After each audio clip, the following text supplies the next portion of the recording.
Ayon sa isang kaanib, gumuho ang mga gusali ng tao, pero ang tahanang itinatag ng Diyos ay nanatiling nakatayo dahil umano sa talatang ito.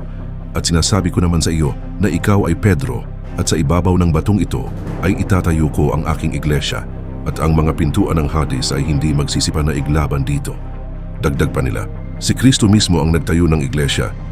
Kaya kahit lindol, bagyo, unos ng sanlibutan, hindi ito magigiba. Kahit magbago ang lupa, kahit gumalaw ang bundok, kapatid, basta nasa gitna mo ang Diyos, hindi ka makikilos, hindi ka mabubuwal, hindi kami natatakot sa lindol sa unos ng sanlibutan, dahil ang Diyos mismo ang aming kanlungan. Kwento at babala.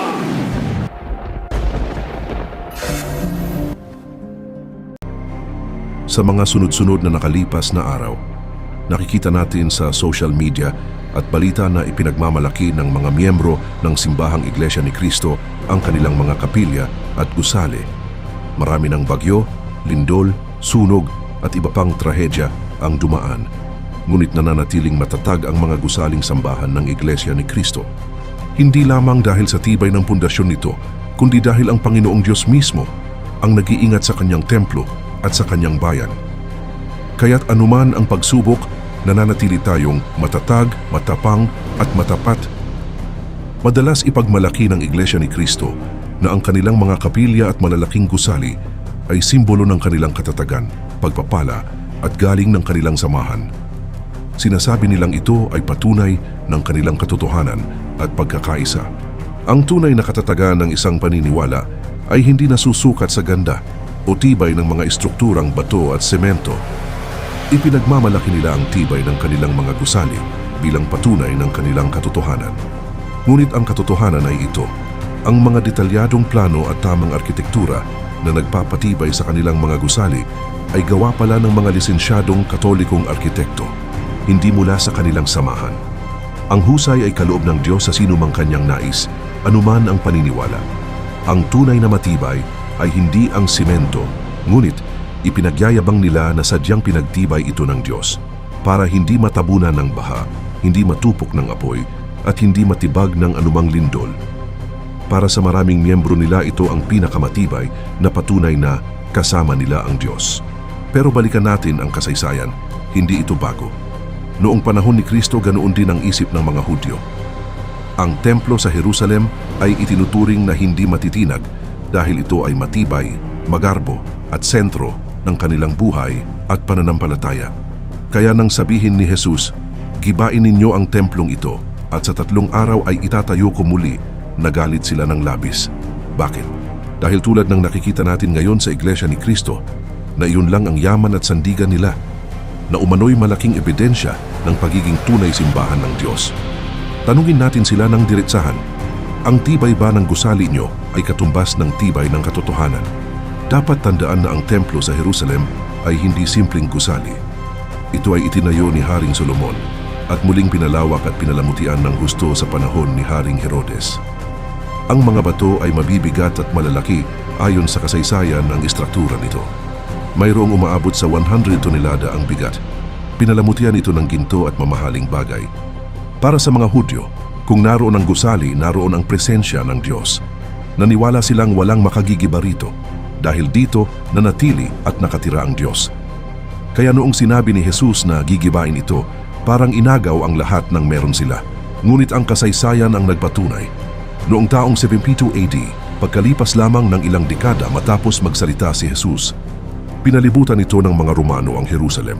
Kahit gaano pa katibay ang pader, gumuho ito ng tuluyan. At ang mga ginto ay tinunaw at ang mga bato ay inihagis. Gaya mismo ng sinabi ni Kristo, wala nang maiiwang bato sa ibabaw ng kapwa bato. Ang kanilang kayamanan ay nawala. Mabuti at matibay ang gusali, walang masama doon. Pero nagiging maling batayan kapag ito na ang ginagawang sukatan ng katotohanan, katulad ng mga sinabing pagyayabang ng mga miyembro ng Simbahang Iglesia ni Cristo. Tanungin natin sila, may mga lumang simbahan ba na hindi pa rin gumuho sa loob ng 501,000 taon? May mga gusaling pangkomersyo o tahanan ba na hindi din nasira ng kalamidad? Marami din. Ibig sabihin ba nito, lahat sila ay tama at kasama ang Diyos? Hindi. Sinabi ni Esteban, ang Diyos ay hindi nananahan sa mga templong gawa ng kamay ng tao. Ang lindol, baha at apoy ay mga bagay na may hangganan ang kapangyarihan, pero ang tunay na pagsubok ay hindi sa pamamagitan ng pader at gusali, kung ang kanilang buong pagtitiwala ay nakasandal lamang sa hindi pagguho ng semento. Ano ang gagawin kapag dumating ang pagsubok na hindi na ito kayang harangin ng bato? Ang mga pagyayabang na ito ng Iglesia ni Cristo ay nagkatulad ang noon at ngayon. Noon sinasabi ng mga Hudyo, huwag kayong matakot, nandito ang templo ng Panginoon. Akala nila ay ligtas dahil nasa tabi sila ng gusali na umano'y nananahan ng Diyos. Ngayon kapag itinataas ang katibayan ng hindi pagkasira ng estruktura, tila sinasabi rin nito, nandito ang patunay, kaya kami ang tama, kami ang totoo. Nakalulungkot, kapag ang yaman ng pananampalataya ay nasa panlabas na anyo lang, ibig sabihin niyan na iyon lang ang meron sila. Kaya walang pagkakaiba sa paniniwala ng mga Hudyo at simbahang Iglesia ni Cristo. Buksan natin ang katotohanan na ito. Narito ang katotohanang madalas makaligtaan. Ang simbahan ay hindi gusali. Ito ang mga taong itinatag ni Cristo mismo, hindi itinatag ng tao lamang. Sinabi niya kay Pedro, sa ibabaw ng batong ito ay itatayo ko ang aking simbahan at hindi ito mapagtatagumpayan ng kapangyarihan ng kamatayan. Ito ang totoo at tunay na matibay na templo, hindi gawa ng semento at bato, kundi binubuo ng mga tunay na tupa ng Diyos. Tiyak na ang simbahang Katoliko ang may ganitong katangian. Dahil ito lang ang samahan ng mga Kristiyano na may walang putol at tuloy-tuloy na kasaysayan mula pa sa mga apostol. Dumaan sa lahat ng pagsubok, pag-uusig, pagbabago ng panahon, hidwaan, ngunit nananatiling nakatayo hanggang ngayon. Tulad ng sinabi ni Kristo, walang makagigiba rito. Ang tibay nito ay hindi dahil sa kapal ng pader na semento, kundi dahil ang pundasyon nito ay si Jesus mismo. Ayon sa sinabi sa unang Korinto, kayo ang templo ng Diyos, at ang sambahayang ito ay itinayo sa pundasyon ng mga apostol at propeta na si Kristo Jesus ang pinakasaligang bato. Ang lindol, apoy o baha ay hindi makagigiba rito dahil hindi ito nakatayo sa lupa lamang. At lalong hindi ito nakatayo sa pamamagitan lamang ng gobyerno ng Pilipinas. Kaya kung ang pagmamalaki ay nasa matibay na pader lamang, yan ay hindi totoong yaman at walang katotohanan. Ang tunay na yaman ay ang pagiging subok na sa maraming panahon at ang pagkakaisa sa kabila ng panghuhusga at pang-uusig.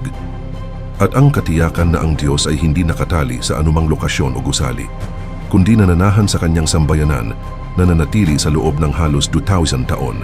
Hindi sa mga bago itinayo na mga gusali na kanilang ipinagyayabang. Alam natin na ang templo noon ay nawasak gaya ng sinabi ng Panginoong Hesus. Tiyak ang mga gusali ngayon ay may katapusan din. Lahat ng ito ay lilipas at nawawala. Ngunit ang simbahang itinatag ni Kristo, ang tunay na templo, ay mananatili magpakailanman. At yan ay nakikita sa pamamagitan ng mga legitimong impormasyon at walang putol na kasaysayan.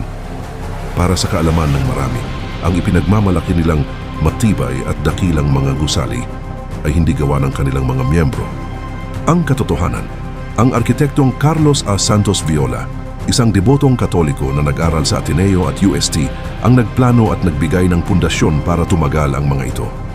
Kahit ang disenyo ng Central Temple ay galing sa kanyang talino at hindi kailanman nagiging kaanib ng Iglesia ni Cristo, ang pagiging matibay ng gusali ay hindi katibayan ng katotohanan.